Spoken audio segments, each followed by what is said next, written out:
یہ محرم کا مہینہ اللہ تبارک و تعالی نے اس کو ایک خصوصی حرمت عطا فرمائی ہے، اسی لیے اس کو محرم کہا جاتا ہے۔ محرم کے معنی عربی زبان میں ہوتے ہیں وہ چیز جس کو حرمت بخشی گئی ہو۔ حرمت کے معنی عظمت، تقدس، پاکیزگی، جس چیز کو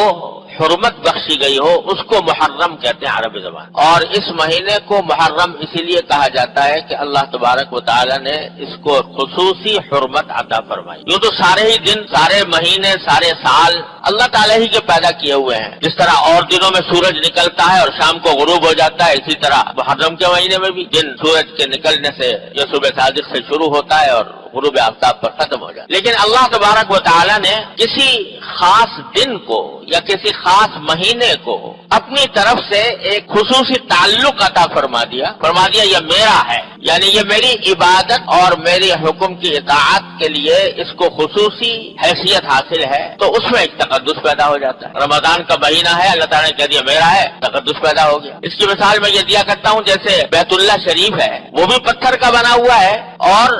عام عمارتیں بھی پتھر کی بنی ہوئی ہیں، بلکہ اگر ظاہری اعتبار سے دیکھا جائے تو بیت اللہ شریف کے عمارت میں وہ حسن، ظاہری حسن نہیں جو اور بہت سی عمارتوں کے اندر ہو، پتھر بھی اس کے پلاسٹر بھی نہیں ہے، اس کے اوپر رنگ بھی نہیں ہے، لیکن چونکہ اللہ تبارک و تعالیٰ نے فرما دیا کہ یہ میرا ہے، تو اس کے نتیجے میں وہ بیت اللہ شریف کی ایک عظمت اتنی اس درجے ہو گئی کہ ساری بڑی سے بڑی، اعلیٰ سے اعلیٰ، شاندار سے شاندار عمارتیں اس کے آگے ہیچ ہے۔ جتنی کشش اللہ تعالیٰ نے اس کے اندر پیدا کر دی ہے ویسی کسی بڑی سے بڑی عمارت میں نہیں ہو سکتی۔ تو یہی معاملہ دنوں اور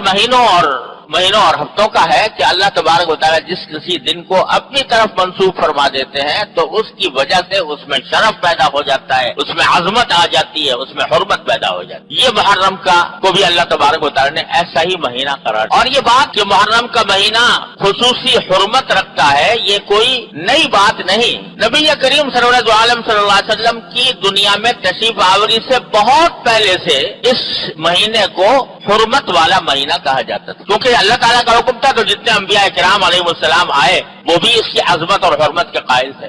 بعض لوگوں میں یہ بات مشہور ہو گئی ہے کہ عاشورہ یا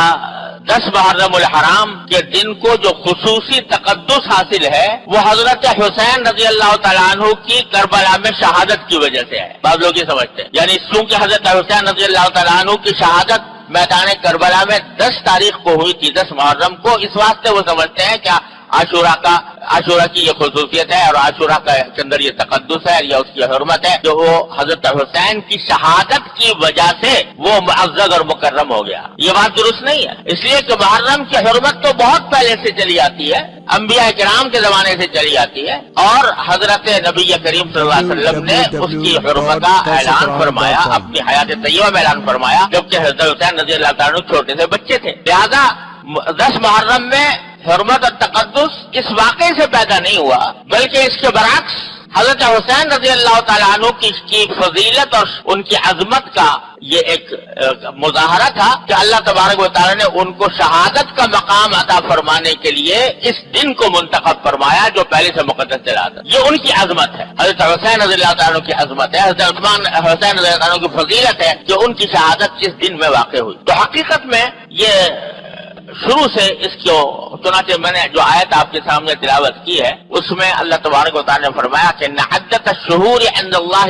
12 شہرا، کہ اللہ تبارک و تعالیٰ نے جو مہینے بنائے ہیں وہ کل 12 مہینے ہیں، اور یہ 12 مہینے اللہ تعالیٰ نے طے کر دیے تھے یوم خلق السماوات والارض، اسی دن جس دن کے آسمانوں اور زمین کی تخلیق فرمائی، ان کو پیدا کیا، اسی دن اللہ تبارک و تعالیٰ نے یہ 12 مہینے مقرر کر دیے تھے کہ 12 مہینوں کا ایک سال ہوا کرے گا۔ کفار اور مشرکین جو ہیں وہ اپنی ذاتی اغراض کے تحت مہینوں میں آگے پیچھے کرتے رہتے تھے، تو اس کا ذکر کرتے ہوئے فرمایا کہ 12 مہینے اللہ تعالیٰ نے پہلے سے مقرر کر رکھے ہیں، منہا 4 حرم، ان 12 مہینوں میں سے 4 مہینے اللہ تعالیٰ نے حرمت والے رکھے ہیں، ان میں سے یہ محرم ہے اور سفر ہے اور رجب کا مہینہ ہے اور ذوالقعدہ کا مہینہ، یہ خاص طور پر اللہ تبارک و تعالیٰ نے حرمت والے رکھے ہیں، جس کے معنی یہ تھے کہ ان 4 مہینوں میں جنگ کرنا جائز نہیں تھا، ان 4 مہینوں میں کسی جائز مقصد کے لیے جنگ کرنا بھی جائز نہیں تھا، اس واسطے ان کو اشہر حرم کہتے تھے۔ اور جاہلیت کے زمانے میں جو مشرکین تھے وہ بھی ان 4 مہینوں کی حرمت کے قائل تھے، اور وہ بھی یہ کہتے تھے کہ ان دنوں میں لڑائی کرنا حرام ہے،